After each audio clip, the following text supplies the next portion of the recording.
Yes, £340 million spend for Manchester United this summer transfer window. How can Manchester United spend this much with all the news about certain financial situations and Manchester United's debts? I'm going to explain everything from what has been broken down from the Q2 figures, along with the targets that Manchester United are looking at, how we afford them targets, all the latest news and updates from around Manchester United. Of course, today as well, we have got the press conference. That is coming later on at this lunchtime, as well as we look ahead to Crystal Palace this weekend. Massive, massive weekend for Manchester United and a few other teams in the Premier League. First of all, though, broken down these financial rules. How can Manchester United spend 340 million, potentially 400 million this summer? Will they do it? Well, that's for us to debate and that's for us to actually try and figure out. I wouldn't say we'd go that far, but I've said all along, looking at these figures, looking at what squad to ratio rule brings, that Manchester United could potentially bring in as much as 6 top quality players, 3 elite players. Let's get into it and let's break it all down. This has come from the Swedish Rumble, fantastic account, who breaks down the financials of every single football club. But being a United fan, he goes into detail on Manchester United. These figures are brought from factual documents from the Q2 figures from Manchester United. So this is broken down by financial experts. I'm not an expert. I read, and if you give yourselves 10 minutes to go and read these reports that these people do put out, it will become a lot clearer. I've broke it down in this video for you this morning so you can understand it a bit better as to where Manchester United are financially after them latest figures.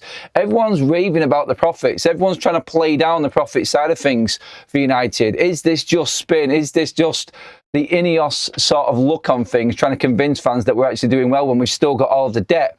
It is positive in a way, and we'll explain this now as well. So let's get into it. Of course, the prediction game is up. More on that later. The link in the live chat and the description is there for you to get your predictions in for the Crystal Palace game, so make sure you do that. We'll talk more on that a little bit later on in the show. But first of all, let's get into it. So I've broken it all down so it's easy to understand. Let's get into everything that's important with Manchester United and why we can get to these figures. Then we'll discuss the targets that are being talked about and the managerial update as well to come in this show. First of all, financially, big point number 1. This is all from Q2. So 39.4 million raised via future transfer sales. What the hell does that mean? Well, if you play Football Manager, you'll probably understand this. Manchester United sold future dated transfer fee receivables, basically getting cash now for money owed later. The first time United have ever done this as well, by the way. Improves short-term cash flow but doesn't increase spending power under the UEFA financial fair play rules. The next thing in line here is the revolving credit facility. Lots of people have talking about this. The Athletic ran a story the other day saying Manchester United only have £55 million to spend when the summer comes. That's how much money we've got left on the revolving credit facility.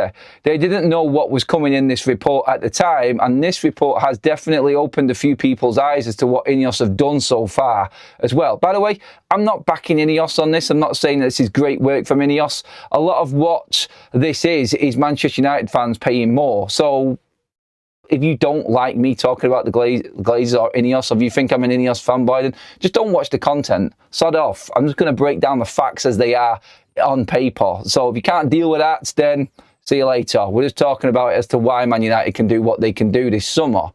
The revolving credit facility has been raised to 400 million, but it has also been paid down in some at the same time. So the current drawn down, so basically you've got a credit card, there's a £400 million max you can spend on that. So Manchester United were at approximately 295 million on it. It's now 215. So they have paid some of this back, and it's now at 215.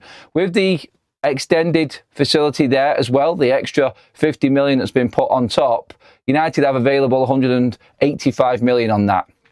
It's not what we're going to be hopefully spending into. You'd want the club to spend its own money rather than credit. It does help cash flow, but it doesn't increase financial fair play spending limits at all. The wage bill for Manchester United, this is another big point on this one. This shows you exactly where we're at right now. So the Q2 figures for wages was 75.1 million for United. That's the lowest in over 6 years at the football club. The projected wage bill for United for the year is 300 million. Only 110 of that is non-player wages. So basically 190 million of that is player wages. I'll explain why that's important in a moment. But in context, just to put it in perspective, Manchester United's rivals, for instance, United 190 million on player wages, Arsenal's is 230 million plus, Liverpool's is 300 million, City's is over 300 million as well. Even with the 25% increase in wages next season if United make the Champions League, we're still going to be below the likes of Liverpool and Manchester City when it comes to player wages. So we're not spending as much as our rivals. Contrary to what people have been reporting, United don't pay big on wages, even with what we're doing right now. We spend probably stupidly on wages, on players that don't deserve it. The other clubs spend big on players that are actually going to impact the club, like Mo Salah, like Virgil van Dijk, like Rodri, like Højlund, guaranteed ballers and guaranteed players that are going to bring you trophies and bring you, with that, revenues to counteract how much you're paying for that player. Man United, I mean, seriously, do I have to even go into the names of what we're paying players right now that are not even competing for a place in this Man United side? It's a joke. It really is. But the wage side of things is massive for Manchester United. But this all puts into perspective and breaks down what Man United can spend this summer. And that's the important thing in this. This is the bit that you're waiting for. This is the bit that actually counts for Manchester United now and what the fans are really looking at. How can Manchester United spend that much money? How much can we spend in the summer?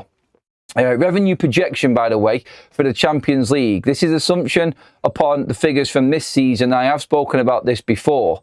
If you get to the Champions League, through the Champions League group stage, the league phase, which United will, and you get to the next level, which is the round of 16, obviously this isn't taking into account the playoff game either, which is more revenue for the football club. But still, in terms of actual money given by UEFA for a certain stage of the competition, you will be getting 85 million quid if you get to the round of 16 and you exit the round of 16. So you lose your round of 16 game, you get 85 million. That's a definite, that, because the figures for Spurs are out this season as well, and they're pretty much in and amongst this already, which is crazy money for Manchester United. 80% of the Champions League money received is before December 31st of 2026. So that's the important thing as well. Money from the Champions League comes into the club before the end of the year, before the end of the new financial fair play year, meaning Manchester United can calculate Champions League money into their finances before they've even got that money in, because it's going to be in the financial year of next season, if that makes sense. So Manchester United projected revenues into next season, 26-27, are 780 to 800 million. That's record revenue territory for any football club. That there puts Manchester United second only behind Real Madrid and the new Bernabeu and what that stadium brings in, which is staggering and shows you the potential of Manchester United financially and the power of the football club, which is probably what Ineos are backing themselves against at the moment. The squad to ratio rule in all of this means, and why Manchester United can spend so much. So the squad to ratio rule means Manchester United could spend 85% of their revenue. So if you're bringing in that much revenue, then you're basically going to be able to spend 85% of it. United are going to stick to the UEFA rule because we're in the Champions League. So we can spend 70% of the revenue on the squad cost. So it includes wages, amortisation and agents' fees and whatnot. So anything that walks out on that pitch or related to that pitch is still payable under the financial fair play rules. So wages, agents' fees, transfer fees, amortisation, as it says, that's what you're calculating. 70% of that allowance is 555 million squad to cost cap for Manchester United. That's using the UEFA rules. Current estimated 2026 squad cost, this is estimated. Total wages 306 million, 80 million non-player staff, amortisation 199 million, total squad cost 426 million, available headroom is 129 extra yearly cost for Manchester United. So what does this mean in terms of transfers? Well, we've broke down transfers before. We have made it clear, and the rule of thumb regarding how much a player will cost a football club. And remember, all of this, it's not about the transfer fee. It's about the annual cost. That's the point that these reports are making. It's not about how much you pay for a player, it's the annual cost of that player. For example, a £100 million player. £100 million fee over 5 years is 20 million. £300,000 per week on a player's wages is 15 million a year. Total cost of a player for 100 million on 300 grand a week wages is 35 million pounds a year. So you could go and get whoever you wanted that's currently on the market, is what's being said here.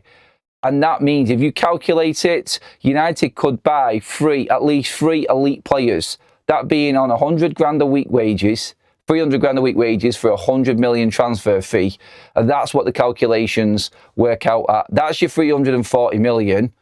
So again, that could still, and included in that is the sales of Rasmus, Højlund and Marcus Rashford. Manchester United, if we did sell more players, for instance, Joshua Zirkzee, Andre Onana, Manuel Ugarte, Altay Bayindir, the power of Manchester United being able to do that is an additional extra finance improvements, is 45 million more in the accounting side of things. And that gives United, in terms of amortization and transfer fees, to spend another 100 million plus spending power, meaning we could go, if we wanted, to 400 million if we wanted to spend that much. It's not about Manchester United looking at these transfer fees and worrying and we're never going to spend that money. It's about how much Manchester United can afford a season. And the way that it's run now and the way that it's structured now means that United can calculate these costs better. They can calculate these costs in a way where we can look at that transfer fee and break it down rather than looking at the transfer fee. We can look at it as 35 million a year. If we wanted to spend 300 grand a week wages on a 100 million pound player, we can afford to buy 3 of them players essentially this summer. I don't think we will. You could also balance that out and spend how much on, like, what, 6 or 7 50 million pound players on 150 grand a week wages. It just depends how Man United want to spend it, or a mixture of both of them.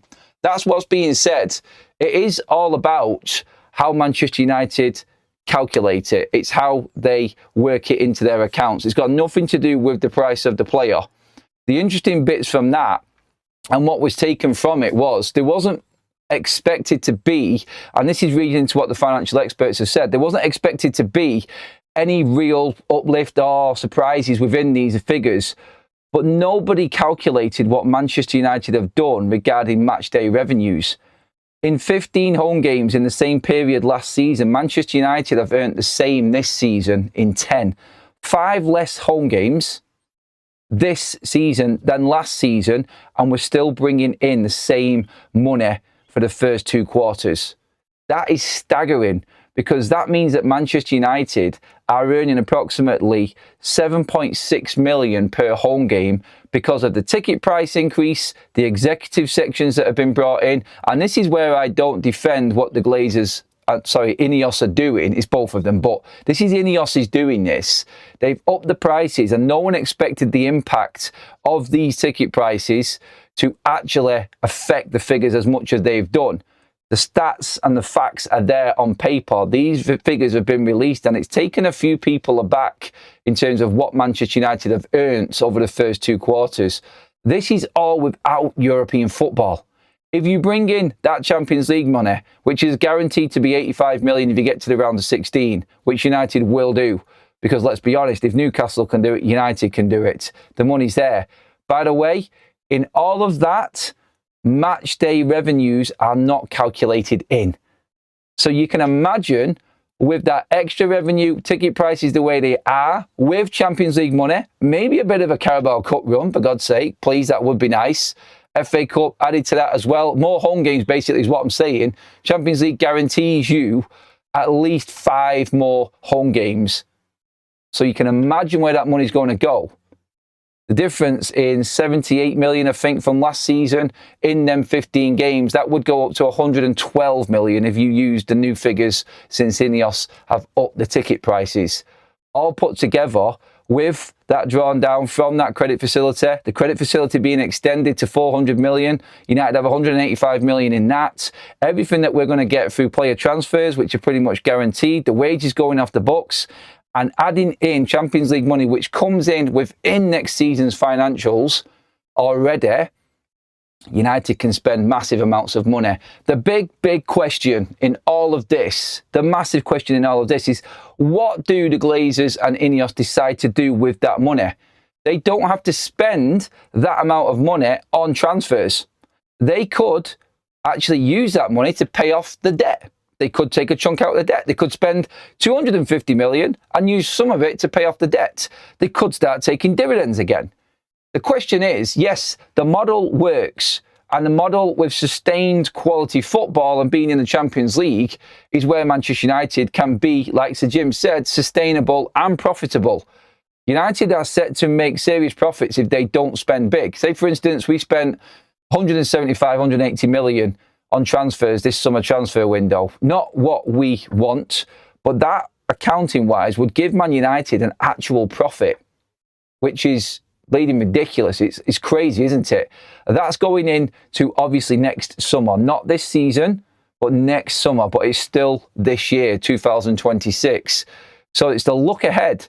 United know there's guaranteed money there, guaranteed fortunes if we make Champions League football. It's all based off Champions League football. And then on top of that, you're looking at whether or not Ineos are going to actually spend it back in the club.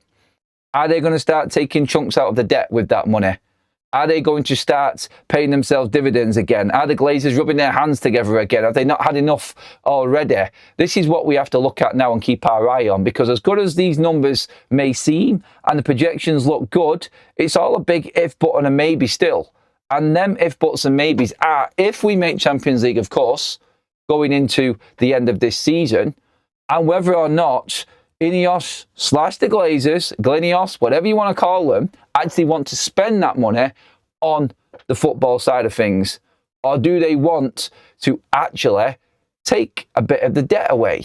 Now, this would obviously then start to put them in a better light. Not going to convince anybody, I'm pretty certain of that. But one thing you cannot ignore is factual figures. And everybody's been taken aback from Kieran Maguire. I've read his. I've read the Swedish Rumbles, which is what I'm reporting on right now. These guys are experts in their field and know exactly how football finances run. And I trust them to be giving us the right figures. You can go and look at these accounts and make sure that everything that I've said is realistic there. But that's where we're at. No one expected the impact of what the Ineos have done with the match revenues to balance the books from what we have been shortfall-wise, say, for instance, in not playing in the Champions League or Europa League, less games, essentially. The matchday revenues are the same, pretty much. A little bit down, but the same as they was last season. And you know how many games we had last season. How have they even managed that? It's the hikes, it's the cuts, it's the prices on certain executive sections, and everything like that that they've done has actually raised the revenues at Manchester United. The projected revenues for next year, next season, 800 million. That is ridiculous amounts of money. And like the Swedish Rumble says, that's record levels. That's record territory for any football club. It's massive. You can see how Manchester United could bounce back and really start to impact the world of football again on the pitch anyway, if we sustain Champions League football. That's basically the breakdown of everything that Manchester United could, and I say could, do going into this summer transfer window into next season. The facts and stats are all there for everybody to read. You can't ignore what's on black and white, what's on paper. They have to be given, and they're the quarterly figures for Manchester United. So when you compare that and look at Chelsea and their record loss, for instance, Man United not looking too bad, and stability is there. The wage side of things, that's debatable. Are United willing to push more, like I said yesterday, on transfers? Are they going to go for Elliot Anderson and say, sod off Man City, we've actually got ourselves back in a position here where we can actually cut our costs on other players that aren't doing anything and pay more to players that really will improve this team? And if Manchester United stay in the Champions League, then these players are going to be proved worthy of them wages, like they are at Liverpool, like they are at Manchester City. And that's why buying the right players this summer and buying proven and players who are going to improve your team are crucial to the recruitment side of things. It only works if you recruit well, and them players are worth them wages. Nobody's moaning about Højlund being on 400 plus grand a week, are they? What? No, he scores goals and he gets them in the Champions League. No one's moaned about Van Dijk or Salah in the past. This season, a little bit of a, let's just say, one-off maybe. But Chelsea losing 340 million on their figures. Manchester United actually turning a profit.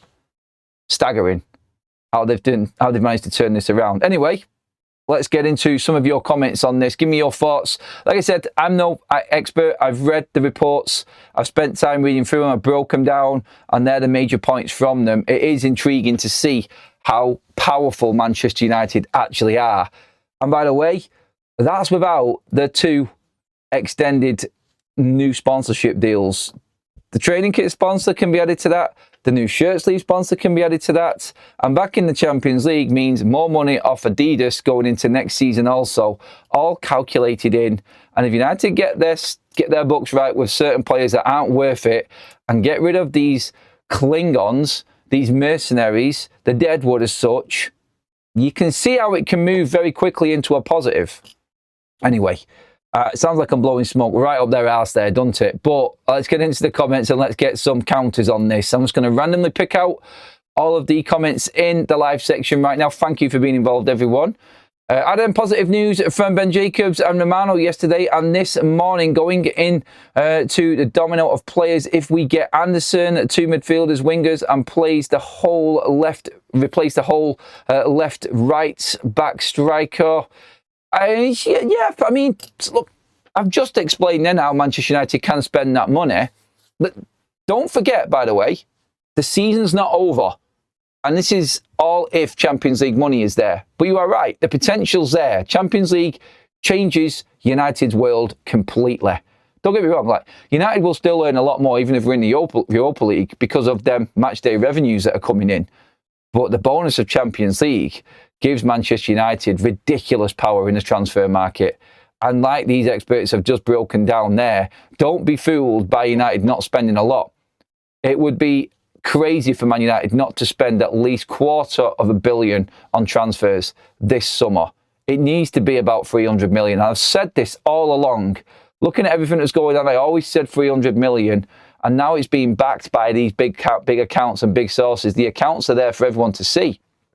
Other clubs are constrained by rules. Our club is constrained by our horrible owners. We want the oil money, not broke billionaires. Well, this is the thing. They effectively cannot put any more money in, but they can put money into infrastructure. The financial fair play rules now kind of corner ownerships and people not pumping money in because financial fair play has been the excuse to not spend money from the outside, i.e. owners bringing their own money in and spending their own money. Now, Ineos has spent 300 million on doing up bits of Old Trafford, the new training ground, so on and so forth. They can spend what they want on the infrastructure of the football club with these new financial fair play rules in because the rules only count for on-pitch transactions, amortization, agents' fees, and player wages and whatnot. So that's basically what these new rules are and why they benefit Man United because the revenues are so high. And Champions League takes us to that 800 mark, which is absolutely staggering. So United can spend a fortune on players and things on the pitch. And anyone else can spend money off the pitch if they want to. Again, it's if they want to and are they going to in terms of all of this financial freedom that could be brought from within Man United. Ineos have not produced these figures. They have used the power of Manchester United to get to this point. They haven't spent anything on getting United these new finances. It's not their money. It's Manchester United's money. It's what us fans are spending. It is powered by the fans.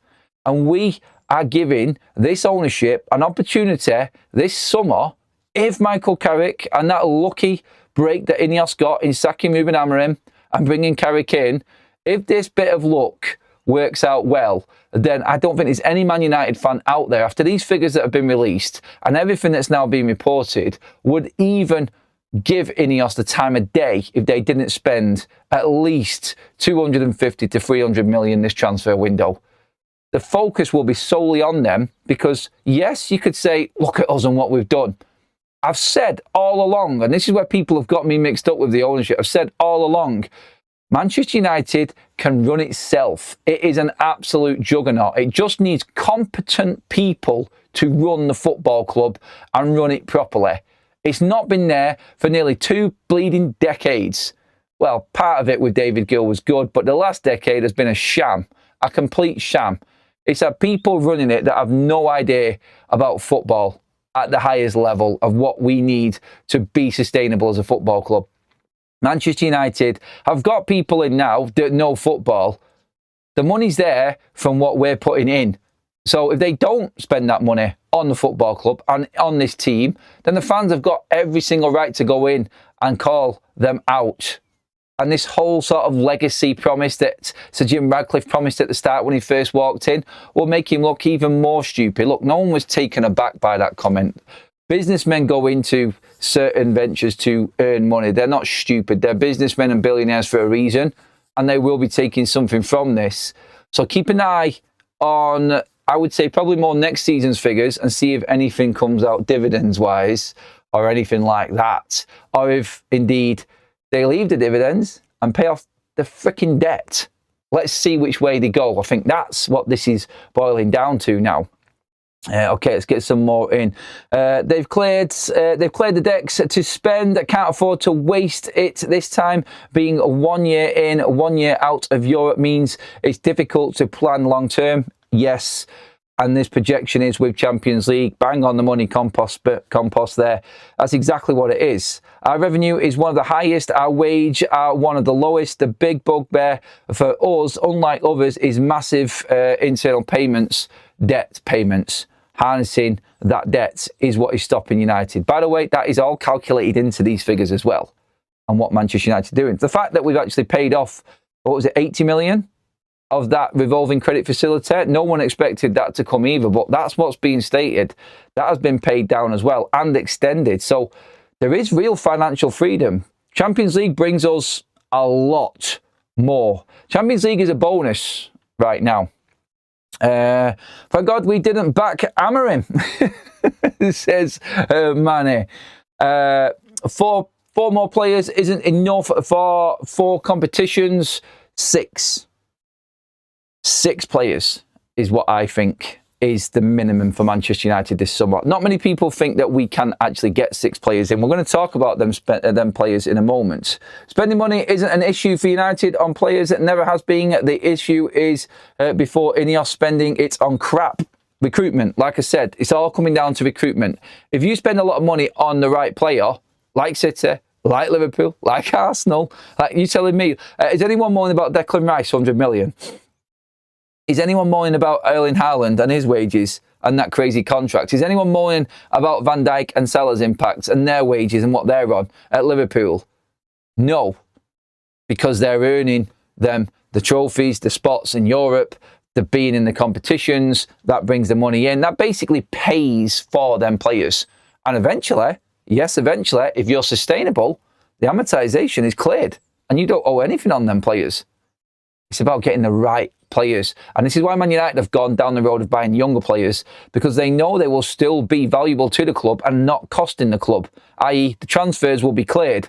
For instance, a Bruno Fernandes, one of the world's best at the moment, just cost us wages, that's it.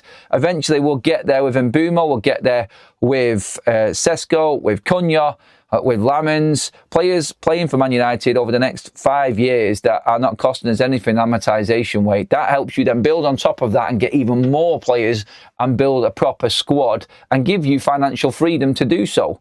Hence why United have fallen behind so much, because we had absolute numpties running the football club who had no idea, clueless. And how Manchester United allowed this to happen is a crime to football.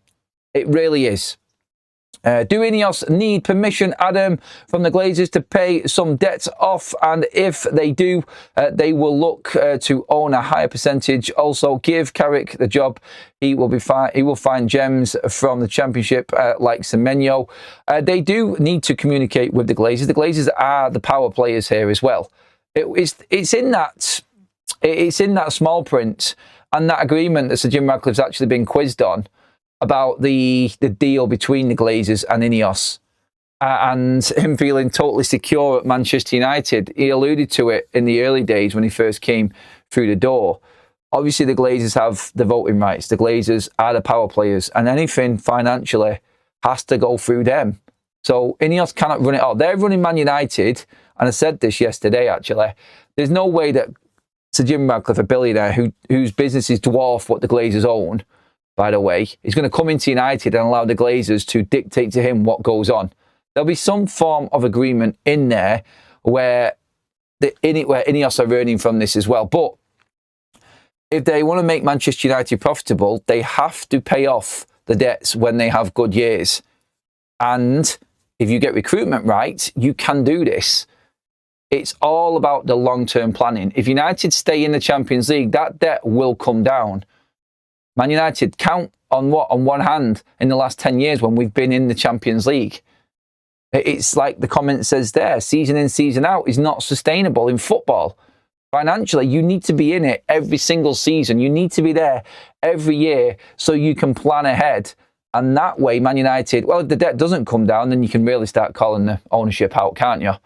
That has to be the idea anyway. Okay, let's get some more comments on this. I want to get as many opinions as I can before we move on to the other stories. United will put up all ticket prices for next season and probably more executive or premium seats and further reductions of concessions, pricing people out of raking in more money. I would not say that's far from it, Andrew. Honestly, you're probably right. There will be some increases next season. It's going to be interesting. It's going to be very interesting what the prices do, because if they go up again, then obviously the profits at Manchester United go up again. And it's all right reading this, but you need to give us a product to actually watch and be invested in. The quality of football has to go up if you are paying more money. If United get Champions League, I fully think Ineos will, and the Glazers won't stop them doing this, up prices again. Not drastically. I think they'll tweak it a little bit, make it look like they're not doing too much, try and kid a few people and up the prices on us. And if it's Champions League football coming next season, they would say, well, this is probably our second full season. We're into the Champions League now. This is the first time that they've had Champions League football in Ineos, and they're going to put them prices at a certain level. And obviously then the match day revenues will go through the roof. This is where their projections of, I think, 780 million to 800 million, that 20 million gap there is, I think, ticket prices going up again, like Andrew said. It's what happens. If you've got a better brand of football, they can start charging more. And I think Ineos' business model will run alongside that. Anyway, keep your thoughts coming in, please, everybody. And let's get into all of the other news. Where are Manchester United going to spend that money? There's more stories today about Felix Mecha from Dortmund being a top Manchester United midfield target. We spoke yesterday about Elliot Anderson, obviously Matthias Mane as well from Wolves. Two ends of the transfer spectrum right there, really, which is the top end in Elliot Anderson. He could be that player that we were talking about. He could be on 250 plus grand a week. He could be a £100 million player. Would you spend 100 million on Elliot Anderson if that's what it took to get him ahead of City? Is that player that good? That's the decision you've got to make. United are willing to pay for Elliot Anderson, according to Romano, according to Ben Jacobs, like the comments have said there. How much are they going to go? I think the wages is going to be the big thing here. Like we said before, it's not about the transfer fees with United. It's about the annual accounts and how much it costs Manchester United a year. 35 million a year gets you Elliot Anderson on 300 grand a week wages and 100 million transfer fee. I don't think it will be that. So you bring that down. I reckon it's going to cost us between 28, 30 million a year to get Elliot Anderson in. He's 22. By the time he turns 27, the majority of that debt is gone. That's what you've got to look at, and that's how United will look at this. Having a player like that at that age, that's not costing you anything amortisation-wise, that's how you've got to look ahead to the future, and that's why United are buying younger players. They come at a premium, but you've got to look at it and say, is that player going to get us Champions League every single season? In this case with Elliot Anderson, I say yes, he is. And that's where United have to spend big. There is a big, big opportunity this summer for United to stabilise and really start to rake it in. And that is going to be massive. You've also got the stories that are coming out regarding the Mamadou Sangare as well. Romano has shut that down. You've also got the Gay from Villarreal midfield stories that are also doing the rounds at the moment. It is a United do want a box-to-box number 8 and the number 6, and then I think one more 6 going off all of the reports and the players that we're linked with as well. The Reds will be willing to pay up to 35 million for Sangare this summer, according to the reports. Now, that is one that could obviously develop. That is one that could potentially happen for United. But again, the top targets are going to be the ones we've spoken about already. And these reports are going to make everybody aware, selling clubs that is, that Man United can spend. So don't expect it to be an easy summer for United, because these figures are out in the public domain. Everyone knows this. So other clubs will know this. Brighton will know that Man United might come in for a cheaper Carlos Baleba, and they'll say, he's got 3 years on his contract. We want this amount, and we know you can afford it. Otherwise, he stays. We're happy for him to stay. United are in a tough position there. Elliot Anderson, Morgan Gibbs-White, like we discussed. And by the way, Morgan Gibbs-White and Elliot Anderson has been now reported by the Mail Online, both have release clauses in their contracts. Many people have asked me before. I've not been able to find out. But there has been a report. We know from Ben Jacobs for definite that Elliot Anderson has got one. Now the Mail Online are saying that Morgan Gibbs-White, when signing that new deal after not going to Tottenham in the summer, he now is known to have a release clause in his contract. So that deal then becomes gettable for Man United as well. Anyone with release clauses, United are going to be all over. It's affordable, and it's, I think, is where United are going. They had the money last summer to spend big if they wanted, and this is what these reports have also produced. They had the money in January. That's why they went for Antoine Semenyo. It's the recruitment of the player. It's not so much United not wanting to spend the money. It's, is that player going to impact the first 11 and realistically be a player that's going to be at the club for years to come? Amortization. That's what it's about. It's about annual affordability for Manchester United, not the fees. Can you get that player at the right price? If there is a release clause in that contract, this is where agents are going now. Their players at the so-called lesser clubs may fetch a fair packet in terms of transfer fee, but they are affordable and not extortionate prices. And this is what a lot of players are getting now. I'll sign that deal like Semenyo, like Anderson, like Morgan Gibbs-White. I'll sign that deal like Cunha as well. But I want a release clause if things go Pete Tong. Bang, bang, bang, bang. I expect Elliot Anderson to be gone. Cunha has already left. Semenyo has left within 6 months of that contract. And Elliot Anderson, I think, will go exactly the same way. They're protecting their clients. The agents are clever. They know the sort of market value. It goes a little bit above that, and then clubs are enticed in because they know what the figure is going to be. They know that that club can't go any higher than that.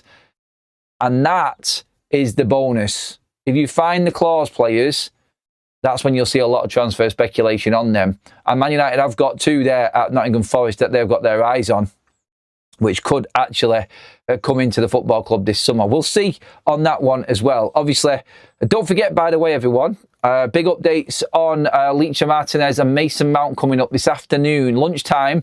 I think 1 o'clock today, the press conference, Michael Carrick will give us the lowdown on them players. Maybe we'll hear about Patrick Dorgu as well, because there's been some interesting stories come out from the Danish head coach about Patrick Dorgu maybe featuring for Denmark in the upcoming World Cup qualifiers, in the friendlies and the international break in March. So he thinks, and he has sort of let slip that he is already running in the gym, Patrick Dorgu, in his latest comments. So I don't know if anyone will quiz, obviously, Michael Carrick on that in the presser today, but I'll be there giving you live reaction to it and making sure that you're completely up to date on the injury front as well. So that is coming up at 1 o'clock. Don't forget that one, everybody. Everything else that's going on right now. I'm going to get into the comments section. I've sort of neglected you a bit there, everyone. Please do bear with me. There's a lot of information to get through. I wanted to take the opportunity to just break down the financials, and I don't want to doom and gloom it. I'll be as realistic as you can be. And I think that Manchester United are not in as bad a situation as people want to make out. With what's working this season now at Man United getting to Champions League, I'd rather be in Man United's position than Chelsea's anyway. Let's put it bluntly like that, because they're a dire situation. If they don't make Champions League, bye-bye Garnacho, you're going to be sold, mate. Definitely to try and balance books. And what a turnaround it would have been in the space of a year. My God. Karma is an absolute bitch, isn't it? It really is. Anyway, into your comments. Let's get some more on this. There's loads coming in. By the way, 200 plus likes, nearly at 250 for the live show. That is absolutely epic, everyone. Thank you so much. Please do keep your likes coming in, everyone. And obviously, make sure that you hype the video as well. That's a new feature on YouTube also. It helps, and it is free. It's massive. I'm never going to ask people to put in super chats and things like that other channels do. I just like the community to feel comfortable and coming in and talking, and that helps this channel massively, everyone. So please do get in there and give me your comments. Give the video a like if you're enjoying it. That's all it takes. Let's see what we've got. Just going through a couple more reports as well quickly. The talk, I mean, Ben Jacobs did play down Angelo Stiller in his roundup yesterday as well. Not at the moment. It's going to depend on what Man United can get from the Premier League, I think, with Stiller, is the update on him. Michael Carrick has won all of his home league games in charge. Only Frank O'Farrell has won his first 5 at Old Trafford as a United boss. That's what's on the line on Sunday for Manchester United and Michael Carrick. I wonder if anyone asked him that question as well. That, I think, is everything up to date regarding the transfers, apart from the manager side of things. And again, more Julian Nagelsmann talk came out last night. And Julian Nagelsmann would be open to going and managing a team in the Premier League. There is one team that stands out a million miles if Nagelsmann is coming to the Premier League. Whether his stance has changed, we've already brought reports on Julian Nagelsmann not wanting to go through the process of a Manchester United run Ineos managerial. Let's just say, what's the right word to describe the way that Manchester United run it? It was the rigmarole that we spoke about before. Manchester United's process to bring a new manager in, the application first of all, then going through different meetings and going through interviews and things like that. Nagelsmann wants Man United or any club to go to him and say, we want you, we've seen your credentials, we know what you've achieved, get to our club now, this is what you're going to get. And honestly, reports like this with the financials as well are going to entice certain managers to want to come to Manchester United. United are in a very strong position. And this is if we do make Champions League. So Michael Carrick, I think, is still top and favourite at the moment. And he's favourite for a reason, because he's brought the best out of this current squad of players. Give him more time and more money and better players. What could Carrick do? What do you want from next season is the question that you need to ask on top of that. Do you want to be competing for the league? Carrick's probably not the right man for that. Do you want to sustain Champions League position and Champions League football for next season? Carrick's the man for that. And then maybe look past that. That's been my stance all along. I think Carrick should get another 2 years if he makes Champions League football. That's where I'm at. And if Nagelsmann comes in and puts his name in the hat, then I'll start having to break down the pros and cons and discuss that and what works better for United, because he's a top manager in my opinion. I've always liked Nagelsmann, and that's my opinion alone. You may differ. Get your comments in now. I'll get into them. I keep moving away from giving you a chance to have your say here in the chat. Sorry, everyone. Let's get into it. Let's get talking. Imagine if Man City won the league but were relegated and the title handed to Arsenal. That would be justice. Can you imagine the bus parade of Arsenal if that happened? Oh, my days. Portugal manager Martinez wants the job. He can sod off. Roberto Martinez is coming nowhere near Manchester United. We'd be absolutely crazy to think that Martinez was the right man for Man United. I've seen little bits of stories on that. Didn't even want to bring it up. No, thank you. Never in a million years is Roberto Martinez the right man for Manchester United. I think he's a failure. I do. People rate Martinez. I don't. I think he failed at Everton. I think he's failing with Belgium and that squad as well. I don't know why there's hype about this man. I really do think he lost his way at Everton, and he proved in the Premier League that he hasn't got it. I think he's a bit too one-dimensional. I don't rate him as a manager. I would never want him at Manchester United. If you said to me, Roberto Martinez with his experience over Michael Carrick and his lack of experience, I'd go, Michael Carrick, every single day of the week and twice on a Sunday, please. Sod off Roberto Martinez. You can take that report and you can take them rumours and take a long walk with him. Honestly, no thanks. I'll keep saying whoever the manager is next season, playing 2 or 3 games a week, it will be hard enough to stay in the Champions League, let alone anything else. I worry for the big drop-off next season, says Carl. Paul Woolley says, great show again, Adam. Give me Anderson, Wharton and Stiller, or Gibbs White, a left-back and the cover for De Ligt. I am greedy, I know, but that will help us. I'm greedy. Yeah, I get the fact that you're greedy, mate. But that's sensible, though. That's sensible, Paul, mate. That's what United need. That's not far out there. That's your 300 million.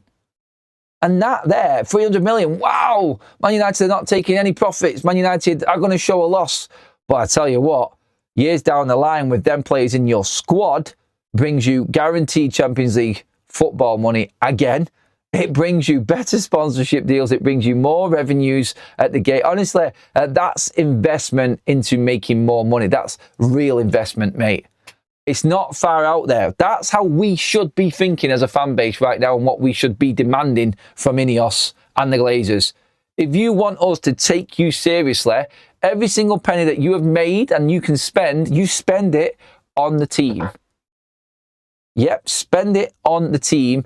And that is the only way that we will start to think or even consider this being the right ownership. It's a million years away from being right now. But if you show intent and you show that you are willing to invest everything that the club makes back in the club and stop taking money out of it, pay off the debts over years, over the next 10 years, then that's what I think is needed at Man United. That's the only way that you're going to convince any of these fans that this is right. And maybe we pick up trophies in the process. But that's where we go with it anyway. Gregory says, Michael Carrick doesn't have an 18 million parachute payment when he leaves. He was Ten Hag and Amorim, as Ten Hag and Amorim did from United. Ineos are bound to love that. No, it's not costing them anything. It's cheap at the moment. And I think, do you know what? I think they'll look at it in terms of appointing him as well, mate. Because they'll look at that and go, he doesn't need that much money. Michael Carrick's not going to want as much money as any other manager coming in for Man United. Definitely not. I just look at that and I say, not a chance that they're not thinking about that. I think United are looking at the wages that Michael Carrick could be on a permanent deal compared to Nagelsmann, Enrique, other managers. I think they're looking at that and rubbing their hands together and thinking even more profits. I do. I think that's where they're at. This weekend is massive for United. Of course, we've got the press conference coming up later on as well. So I'll make sure that you're there for that. That's going to be at 1 o'clock. I'll confirm that all later. All you need to do to know when that's coming is hit that subscribe button as well, everyone. I bring you completely up to date with all of the Manchester United news. I don't think there's anyone who's going to break down the finances like I have there on a video today. So you're welcome. I'm only joking. But just to add a little bit of context to what I've been saying all along, and when these sorts of figures come out and the projections come out and they're backed up by the facts on paper, by real finance, by proper financial experts, they're there for us to see and get encouraged by, and also use against the ownership if they don't follow through with what they can do. Because, like I said, we're the ones that are suffering. We're paying more, and if we don't spend more because of that, then we've got every single right to protest and kick off and kick up a stink. Let's see what they do in the summer. I think it's going to be a big one for everyone in terms of judgment. By the way, everybody, don't forget, I said at the top of the show We have got our new prediction game. It is now live, everybody, for Crystal Palace. It's up. Get your predictions in now, everyone. Oh my God, I tell you what, I've already looked at these predictions and I've looked at the options that you've got for the game this weekend. Get on it now. This is an easy win. I'm going to tell you exactly how you get your win right now. You can wager yourself up on this if you want, or you can play the game for free. It's our sweepstake format where you just have to pick predictions, yes or no, on 6 pre-made predictions that are on there. You can see them on your screen there right now. Ahmad will score a goal or get an assist in the game, yes or no, and this is yes or no on any of these. Man United will score over 1.5 goals, so they'll score 2 goals in this game. That's a yes. Get that in now. Man United will score over 2 goals against Crystal Palace at home. That's the easiest win ever. Crystal Palace will score a goal in the game is the next one. Crystal Palace will have over 4 corners in the game, 4 or more corners. There will be over 10 corners in the whole match between both teams, and there will be under 1 goal in the first half. You only have to pick 2. And here's what I'm going to do for you right now. If you want to win something on this, last game we had 20 winners on the game. 20 different winners through either being in the leaderboard, in the competition, and winning one of the jerseys from OK Jerseys, or people actually winning on the game itself. By the way, if you enter the game, you're entered into the draw for 25k at the end of this month, which is literally this weekend. So get in on this one now while you can. And of course, get in there before kickoff to be registered for that 25 grand. But if you want to win on this, just pick option 2 there. Will United score 2 goals in this game? Yes, easy. And then the bottom one, the last one, you only have to pick 2. Go all in on them too and say, will there be under 1 goal in the first half? No. It only needs 1 goal. Will there be under 1 goal in the first half? Of course, United are going to score in the first half. That's going to happen.